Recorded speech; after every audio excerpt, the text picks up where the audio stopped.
महाशिवरात्रि पर हमारी कथा हुई बागेश्वर धाम में, और महाराज वहां जब कथा हुई तो मैं एक दिन सुबह मंगला आरती दर्शन करने गया बालाजी के, हनुमान जी के। तो जैसे ही मैं सुबह सुबह जब वहां मंगला हो रही थी तो मंगला में महाराज इतने प्रेत आए, प्रेत ही प्रेत चारों ओर। अब जैसे ही मैं मंगला करके परिक्रमा करने के लिए हनुमान जी की बाहर निकला, वो प्रेत सब बांध, उनको एक बैरिकेटिंग में रखा हुआ था, सब बैरिकेड्स में थे। एक प्रेतनी न जाने कहां से कूद के अंदर आ गई जहां मैं घूम रहा था, और उसने मेरे पैर ही पकड़े सीधे, और पैर पकड़ करके बोले मुझे मुक्ति चाहिए।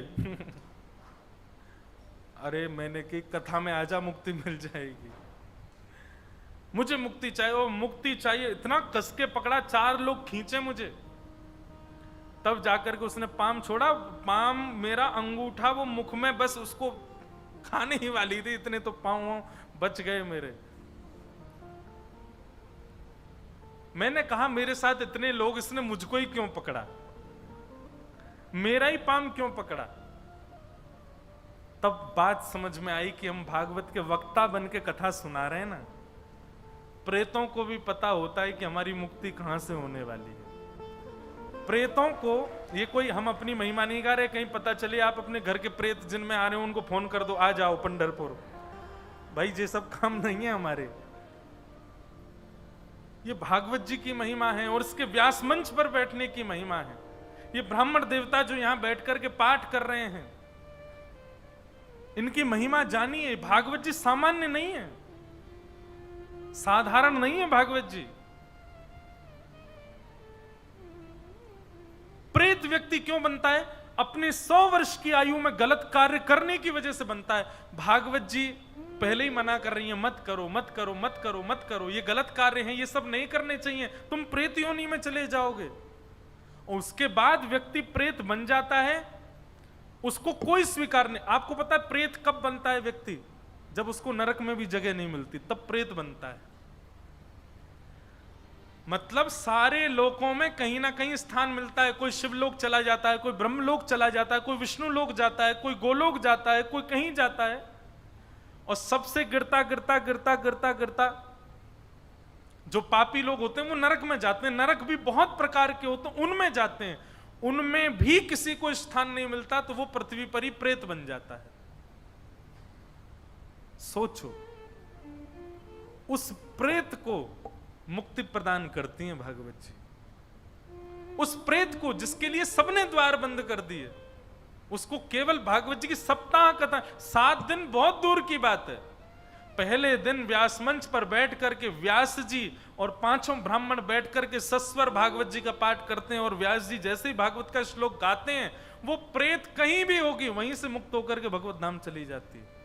ऐसी भागवत जी की महिमा है, साधारण नहीं है भागवत की कथा। आजकल भागवत की कथा को कोई भी गा देता है, कोई भी बोल रहा है, कुछ भी बोल रहा है भागवत के मंच से।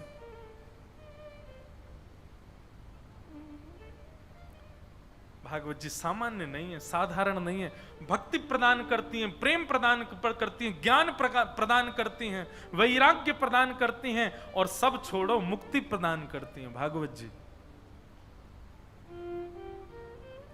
नामदेव जी, तुकाराम जी, भक्तिमती मीराबाई, तुलसीदास, सबने भागवत का आश्रय लिया, और भागवत जी के आश्रय से ही सबके चित्त में भक्ति आई है। ऐसी भागवत की कथा। कभी कभी तो इतना सौभाग्य लगता है अपने ऊपर कि ठाकुर जी ने संसार में भेजा तो भगवान की दया से अपनी सेवा के लिए भेजा, अपनी कथा सुनाने के लिए भेजा। सूर्य नारायण भगवान कहते हैं, हे गोकर्ण, तुम चिंता मत करो, तुम्हारा भाई धुंधुकारी गया श्राद्ध से मुक्त नहीं हुआ तो उसके लिए दूसरा उपाय है। क्या?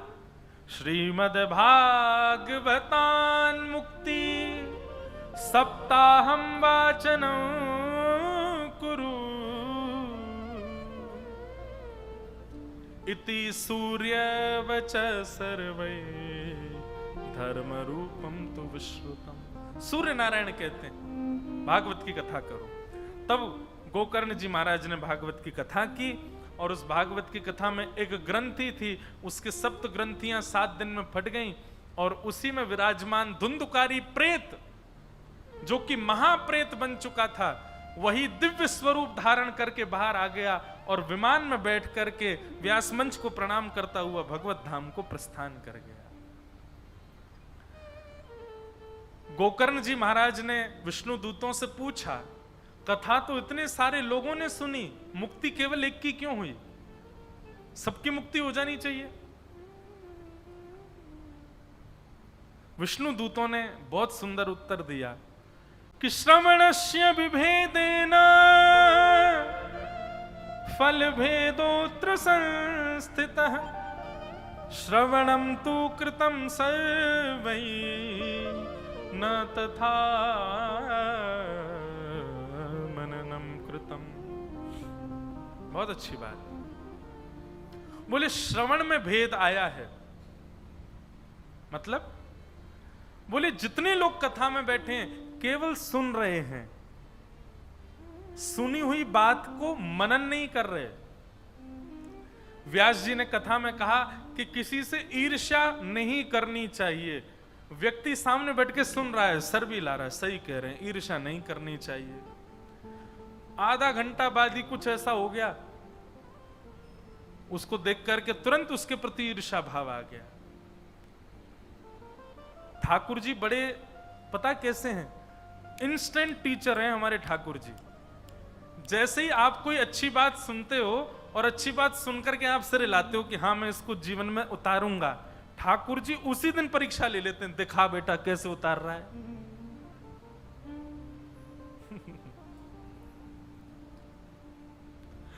एक ऋषिकेश में अभी 4 दिन की अकिंचन चल रही थी हमारी, वहां एक ऐसा भाव उत्पन्न हुआ अपने आप ही कि ठाकुर जी की हम पर बहुत बड़ी कृपा है कि ठाकुर जी हमारी बातों को सीरियसली लेते नहीं है।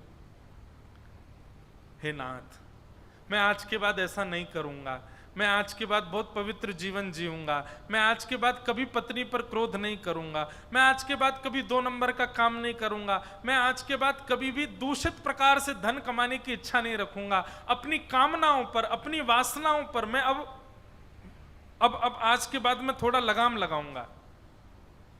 ठाकुर जी कहते हैं बोल मत ज्यादा, चल अपना काम कर, निकल चल यहां से। ठाकुर जी हमको सीरियसली लेते नहीं है, क्योंकि ठाकुर जी जानते हैं केवल बड़ बोल रहा है। एक परीक्षा यदि मैंने ले ली ना, तुरंत खत्म हो जाना है इसका सब कुछ। और नहीं तो आप करके देख लो, कल सुबह जाइएगा पंडरीनाथ भगवान का दर्शन करके और अपने किसी अवगुण को वहीं त्यागने का संकल्प लेके आना। अपना अवगुण सब जानते हैं कि मेरे अंदर अवगुण क्या है, और ये छोटे मोटे अवगुण नहीं। छोटे मोटे अवगुण मतलब डायबिटीज है लेकिन रसगुल्ला खाने का मन होता है, मैं पंडरीनाथ भगवान अब रसगुल्ला, ये छोटे मोटे अवगुण नहीं, कोई बड़ा वाला अवगुण जिसका आपको स्वयं भी लगता है कि ये अच्छा नहीं है मेरे अंदर। चाहे वो काम का हो, चाहे क्रोध का हो, चाहे लोभ का हो, चाहे ईर्ष्या का हो, चाहे द्वेष का हो, कोई भी अपना एक अवगुण लेकर के कल मेरे कैसे जरूर जाइएगा। और श्री पंडरीनाथ भगवान अगर दर्शन हो जाए तो, नहीं तो चंद्रभागा नदी पे ही जाना और वहां जल लेकर के कहना, आज के बाद मैं संकल्प लेता हूं पंढरपुर में ही आज के बाद मैं ये क्रिया नहीं करूंगा, आप जल छोड़ देना। 2 घंटा प्रतीक्षा करना, बस 2 घंटे में ही ठाकुर जी परीक्षा लेंगे आपकी। ऐसी सिचुएशन प्रकट करेंगे कि आप जिस नियम को तोड़ने का संकल्प देकर के आए हो वही नियम लागू हो, ऐसी कोई सिचुएशन होगी। फिर देखना आप नहीं बचा पाओगे स्वयं को। अच्छा, दोनों अच्छी बात है, बच जाओ तो आपका अच्छा, और नहीं बच पाओ तो यह बात भी प्रमाणित हो जाएगी कि भाई हम कितने पानी में हैं। हम केवल बोलते हैं, करने की हमारी स्थिति नहीं। कल ये जरूर करके देखना आप। और परसों फिर हम सुबह मिलते हैं 11 से 12, आके चुपचाप बताना कान में, सबके सामने नहीं बताना, क्योंकि मुझे पता है कि उत्तर नेगेटिव ही आने वाला है। आपका वो नियम टूट चुका होगा शाम तक तो, और मान लीजिए आपने 1-2 दिन अगर उस नियम पर जबरदस्ती चढ़ करके उस नियम का पालन कर लिया, तीसरे दिन तो टूट ही जाएगा। और नहीं टूटे तो आपको बधाइयां, आपको शुभकामनाएं। ठाकुर जी ने आपके भाव को स्वीकार किया, ठाकुर जी प्रसन्न हो जाएंगे, वाह भाई मान गए तेरे इस नियम को। पर याद रहे वो टूटना ही नहीं चाहिए फिर जीवन पर्यंत। इसलिए ठाकुर जी हमको सीरियसली लेते नहीं ज्यादा, क्योंकि ठाकुर जी को पता केवल बोल रहा है, बड़ बड़ बोलता है बस।